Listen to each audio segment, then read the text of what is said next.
Hello mga kagrit, ito na po yung ating zero tillage. Pagkatapos po ng 7 araw, sumibol na po yung ating zero tillage. Ito po yung pagsasabog tanim na hindi po binungkalan lupa, hindi po nirotivate o hindi ginamitan ng makina o ng kalabaw.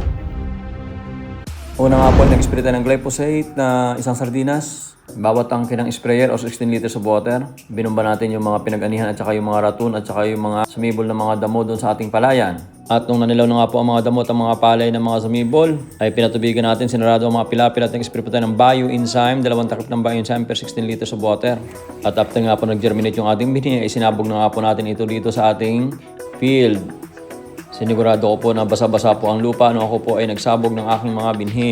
Nagsabog po tayo ng binhi noong February 6, 2025. Hapon po yon. Ngayon po is February 13, 2025. So, kung makikita nyo po yung ating lupa ay berdeng-berde po yung lupa natin. Meaning to say, nag-work po yung bioenzyme dyan. Nagkakaroon po ng tinatawag na activities ng mga microbes na nagtatrap ng mga atmospheric nitrogen dyan sa lupa. At makikita nyo rin po na very healthy ang ating lupa kasi po itong mga decomposers natin katulad po itong mga millipedes.